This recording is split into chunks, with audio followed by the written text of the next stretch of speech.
Alison Hume. Thank you, Madam Deputy Speaker. I would like to draw the attention of the House to my membership of the Writers' Guild of Great Britain. I rise to contribute to today's debate on the data bill as a creative who worked as a screenwriter before I entered this place. To write a good script takes discipline, focus, sweat and tears. I've found tea and biscuits help too. Us mere mortals cannot create something out of nothing. Creativity is an act of synthesis, pulling together the flotsam and jetsam of our experiences and observations and applying them in an original way.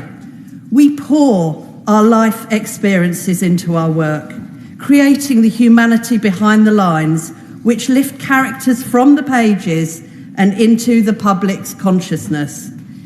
If the public want to hang out by watching the shows that we create, we have on our hands the rarest of commodities, a hit. Many years ago, I worked on a hit show called New Tricks, a cold case cop drama which ran to 12 series on the BBC, created by Nigel McCreary, who died this week. New Tricks was and remains a very popular show. Madam Deputy Speaker, twice a year I receive the royalties collected for me by the Authors Licensing and Collecting Society.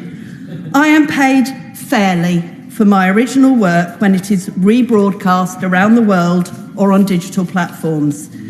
This week I discovered that the subtitles from one of my episodes for New Tricks have been scraped and are being used to create learning materials for artificial intelligence. Along with thousands of other films and television shows, my original work is being used by generative AI to write scripts which one day may replace versions produced by mere humans like me. This is theft, and it's happening on an industrial scale. As the law stands, artificial intelligence companies don't have to be transparent about what they are stealing. I therefore welcome the principle of the amendments in the data bill before us today, which address this. These require GAI firms to be transparent about the content used to train their models, allowing creators to know when our work has been used. Yeah. Another amendment expands the existing copyright regime, which is completely clear that the unlicensed use of creative content to train AI models is theft, to cover all GAI models marketed in the UK. Over in the United States, Thomson Reuters have just received a summary judgment on its infringement claim. This is the first pure AI training case decided in the US, and the judge has said AI training is not fair use.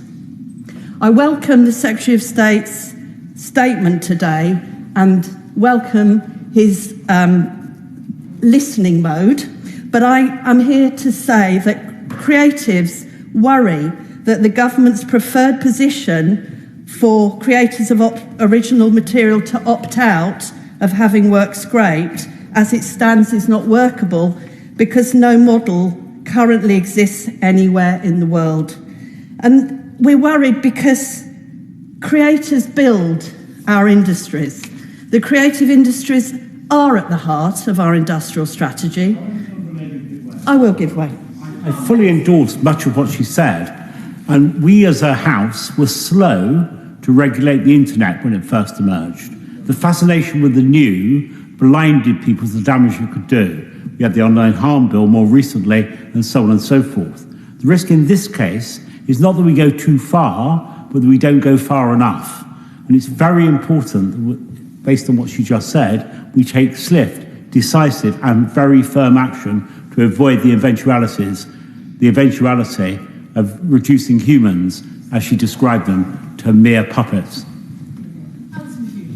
I thank the Honourable Member for his intervention. He makes a really important point, and it's crucial that at the end of this consultation that the government takes that into account. Would you wait? I will give way.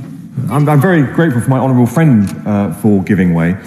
We've heard lots of voices from the creative arts sector. The point of the consultation is to hear from all sectors, and so far in this debate we've not heard from the voices or the representations from the technology sector, and I've been assured from them when I look forward to the honourable member's contribution.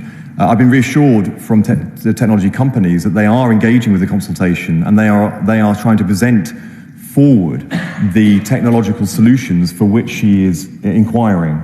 This is the reason why this live debate is so important, the live consultation is so important, so that I can see, and we as a House can judge the submissions that we've had from technology companies as to whether it is robust enough, whether it is implementable enough, and where the technology is going into the future. So the consultation is still live during this debate, and I hope by the time of the committee stage that we can have a bit more of an informed discussion, even though, as I said before, there is a likelihood of further parliamentary involvement down the line, specifically in a fully well-informed way.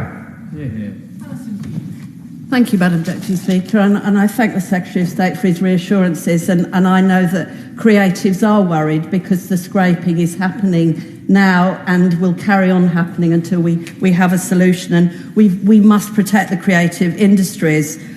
They grew by over a third between 2010 and 2023 in terms of gross value added, far outpacing growth in the UK economy as a whole. They're worth more to the economy than life sciences, car manufacturing, aerospace and the oil and gas sectors combined. They are a glorious British success story. They make us proud. They make us feel good. They shape the nation's identity. They make us, us. They are represented in every corner of the UK. 2.4 million workers, 70% of whom live outside London. Writers, musicians, photographers, artists, all manner of wonderful creative folk, powering one of our greatest success stories and one of our best engines for growth. In my own constituency of Scarborough and Whitby, I've been entreated by individual creatives and SMEs to ask the government, please look after their rights and protect their income. Recently, I've proudly served on the Employment Rights Bill Committee, a bill which will see the biggest improvements for working people in a generation. Creatives are working people too. Creative work is work.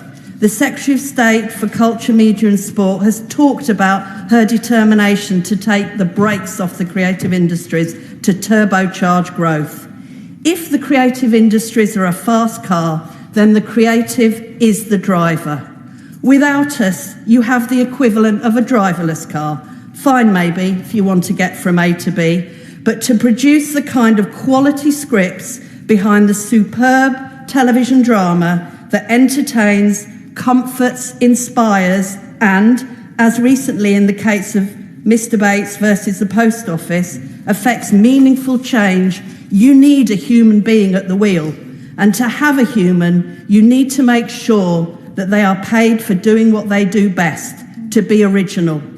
We should inspire the rest of the world to adopt high standards, lead from the front, and amplify our influence on the global stage. Britain's creative industries deserve a dynamic licensing market which protects copyright and drives growth and innovation in both the creative and tech sectors. I look forward to the outcome of the consultation on AI and copyright and working with the Secretary of State and Minister to find a future-proof solution which protects original work and the ability to earn an income from it. The Labour Party was founded on the principle of a fair day's wage for a fair day's work, and being in government is our opportunity to fulfil that principle for UK creatives. Hear, hear. See you later, lads.